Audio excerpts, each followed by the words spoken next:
Hello everyone, welcome to learning science.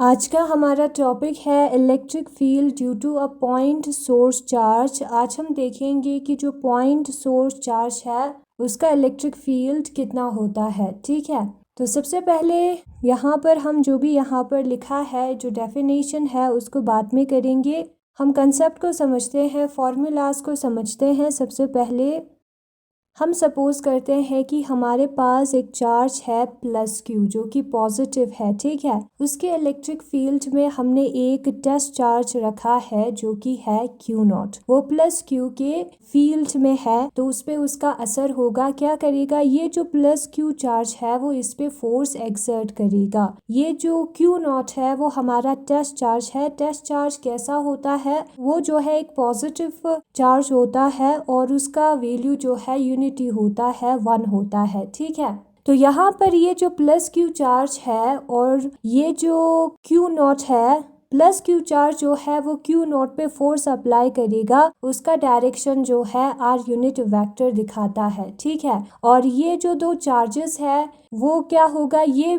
जो plus Q not charge है वो भी पॉजिटिव है, प्लस क्यू है, तो दोनों रिपेल करेंगे एक दूसरे को। तो इसलिए एरो इस डायरेक्शन में होगा, रिपल्शन के डायरेक्शन में। और इन दोनों के बीच में जो डिस्टेंस है वो आर है। प्लस क्यू चार्ज और क्यू नॉट चार्ज के बीच में जो डिस्टेंस है वो हमारा है आर। नाउ हम क्या करेंगे, ये जो फोर्स है एफ वो बराबर होगा कूलम्बिक फोर्स जो है 1/4πε0 capital Q into small Q R square into R unit vector यहाँ पर आएगा, जहाँ पर आर यूनिट वेक्टर जो है वो फोर्स के डायरेक्शन के बारे में बताता है। तो यहाँ पर एफ वेक्टर होगी। ठीक है, ना हम जो है इलेक्ट्रिक फील्ड को निकालते हैं। इलेक्ट्रिक फील्ड जो है जिस डायरेक्शन में ये चार्ज मूव करेगा उस डायरेक्शन में होगा। फोर्स इस डायरेक्शन में है तो चार्ज इस डायरेक्शन में मूव करेगा। और इलेक्ट्रिक फील्ड का फॉर्मूला होता है F divided by Q naught, force experience by test charge. F का वैल्यू हमने ऊपर निकाला है तो उसको हम यहाँ पर लिखेंगे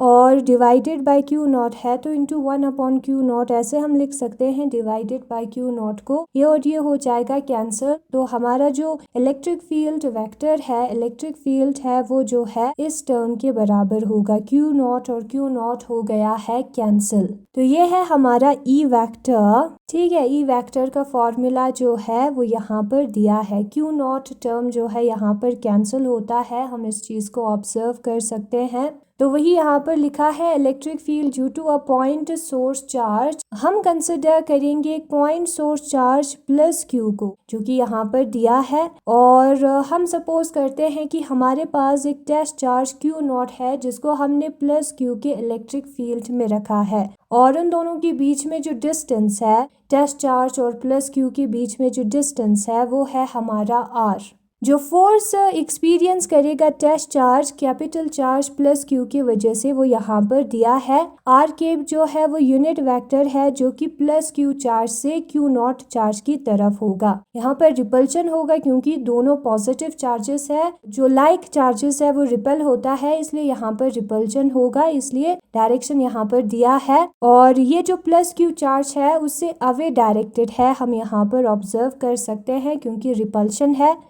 और जो इलेक्ट्रिक फील्ड है इस प्लस क्यू चार्ज की वजह से वो है हमारा force upon Q naught. Force का वैल्यू ऊपर दिया है 1/क्यू नॉट, हम लिख सकते हैं डिवाइडेड बाय क्यू नॉट के जगह पर। तो हमें ये जो टर्म है वो मिलता है, क्यू नॉट और क्यू नॉट होगा कैंसिल, बचेगा ये वाला टर्म और उसको हम इक्वेशन नंबर 2.11 कंसिडर करेंगे। जो इलेक्ट्रिक फील्ड होता है पॉइंट सोर्स चार्ज की वजह से, ये हमारा इलेक्ट्रिक फील्ड है। ठीक है, वो जो है किसके बराबर होता है, वो जो है डायरेक्टली प्रोपोर्शनल होता है magnitude of source charge. Plus Q हमारा सोर्स चार्ज है उसके मैग्नीट्यूड से डायरेक्टली प्रोपोर्शनल होगा। और जो सोर्स चार्ज और टेस्ट चार्ज है उनके बीच में कितना डिस्टेंस है उसके स्क्वायर से इनवर्सली प्रोपोर्शनल होगा। ठीक है, यहाँ पर हम नोट कर सकते हैं कि जो क्यू नॉट वाला पोर्शन है वो यहाँ पर नहीं है, आर स्क्वायर से इन्वर्सली प्रोपोर्शनल होगा। जो इलेक्ट्रिक फील्ड है वो डायरेक्ट होगा away from the source charge, हमारा जो सोर्स चार्ज है उसके अवे डायरेक्शन में है। वो क्यों है? क्योंकि रिपल्शन हो रहा है तो क्यू नॉट जो है वो अवे मूव करेगा। ठीक है,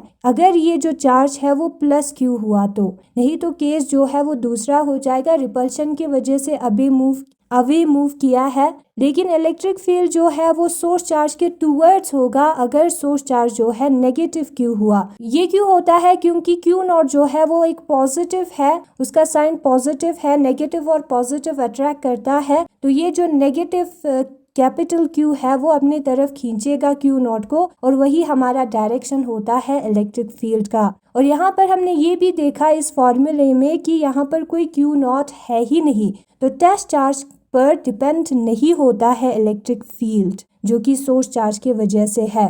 फिर उसके बाद यहाँ पर principle of superposition of electric field दिया है। एक पर्टिकुलर पॉइंट पे जो इलेक्ट्रिक फील्ड है नंबर ऑफ चार्जेस की वजह से, ठीक है, वो कितना होगा? यहाँ पर बहुत सारे चार्जेस है और क्यू नॉट जो पॉइंट है जहाँ पर क्यू नॉट हमने रखा है उधर हमें देखना है इन चार्जेस की वजह से इलेक्ट्रिक फील्ड को। ठीक है, तो ये सारे जो अलग अलग चार्जेस है वो इलेक्ट्रिक फील्ड एक्सर्ट करेगा इस क्यू नॉट पे। E1, E2, En electric field intensities है चार्ज Q1, Q2, Qn की वजह से एक पर्टिकुलर पॉइंट पर। E1 जो है वो इलेक्ट्रिक फील्ड इंटेंसिटी है चार्ज Q1 की वजह से।